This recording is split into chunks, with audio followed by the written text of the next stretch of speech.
Hi friends, welcome to Delicacies on the Plate. Today I am going to make chicken kolhapuri. So start to heat up a pan. In this initially I am going to roast all the spices and ingredients which I will require to make the curry, and then I am going to grind all those ingredients together. So herein I have taken around a bowl full of this is fresh coconut, grated fresh coconut, and 1 tablespoon of oil, and I am going to roast it till it turns golden brown in color. Instead of the fresh coconut, you can use dry coconut as well. This gives a nice flavor to the curry. Once the coconut turns golden brown in color, I'll remove it in a mixing bowl wherein I'm going to collect all the roasted spices. Now in the pan I'm going to add around 4 to 5 tablespoons of oil. In this I'll add 9 to 10 cashews and around 7 to 8 almonds. I am going to roast till they turn golden in color, and then I'll remove it from the oil. Almonds and cashews enhances the flavor of chicken kolhapuri. So now they are done, I'll remove it from the oil. Now in the leftover oil I am going to roast all the dry spices. So herein goes 1 tablespoon of cumin seeds. Let it splutter. Then goes in 2 black cardamom, 2 blades of mace, 8 to 9 cloves, 2 star anise. Then goes in 2 to 3 pieces of black stone flour. This spice has a very unique flavor, mainly used in chicken dishes. Then goes around 4 to 5 cinnamon stick. Then add around 10 to 12 red chili, whole red chili. Here I am using a combination of spicy red chili and Kashmiri red chili. Then goes 10 to 12 black pepper. Now roast all the spices till you start to get a nice aroma out of it. Then goes in 3 to 4 tablespoons of coriander seeds. Roast for around 30 seconds and then add around 2 to 3 tablespoons of poppy seeds. All these spices have very less cooking time, so I'm adding at the last. Then goes in 2 tablespoons of sesame seeds. Saute all the spices on a low heat for around a minute and then remove it in the same bowl.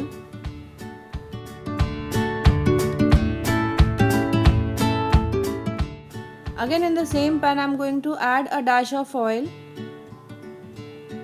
and I'm going to cook onion, garlic and ginger into it till the onion caramelizes. So first herein goes the garlic. Then goes in around 1 to 1.5 inches of ginger. Saute for a minute and then I'll add the onion into it. Keep the flame on a low to medium heat. Then add in 3 medium size of onion sliced, and now I'll cook this till the onion caramelizes. Add little bit of salt so that the onion caramelizes faster. Keep sauteing so that the onion cooks evenly throughout. It will approximately take around 10 minutes for the onions to caramelize. Now I'm going to remove this caramelized onion into the same bowl and then I'll let it cool, after which I am going to grind it. Now in the grinding jar add in all the ingredients and grind it. I'm using little bit of water to grind it, and then I'm going to grind it to a smooth paste. I'm going to grind all the spices in 2 batches. Add in little bit of water. As and when required, I am going to add water while grinding too. So here the kolhapuri masala is ready. Now let's start making kolhapuri chicken. In a bigger pan, add in around 10 to 12 tablespoons of oil. To this add 2 bay leaves, 2 Kashmiri red chilies for tadka. Then add in 1 medium size of onions finely chopped and saute till they turn golden brown in color.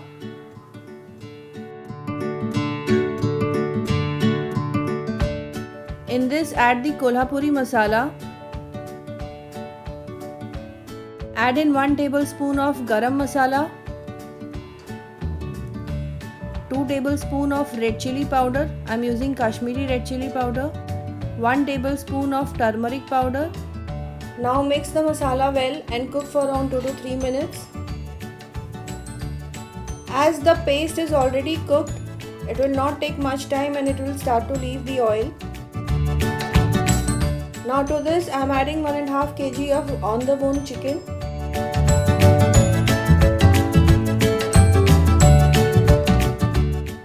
Now mix in the chicken and the masala well all together.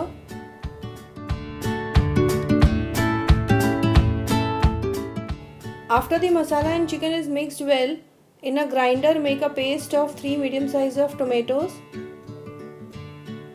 and then add this to the chicken.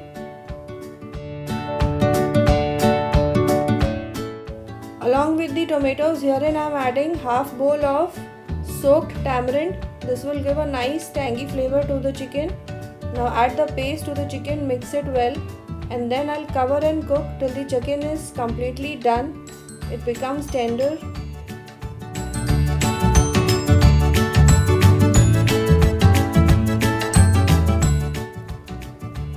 Add salt to taste, mix it well.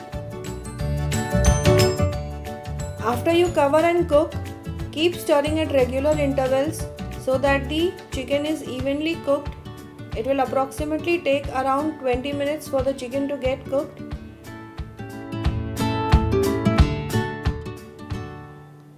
After the chicken is cooked, add in water as per desired consistency. Adding of water is up to your desire. If you want, you can just enjoy this chicken kolhapuri as it is. Garnish with fresh coriander leaves, serve it with naan or rice or chapati.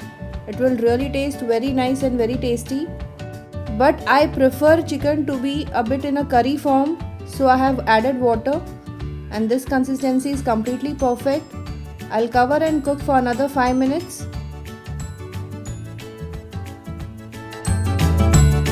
Garnish with freshly chopped green coriander leaves and serve it hot.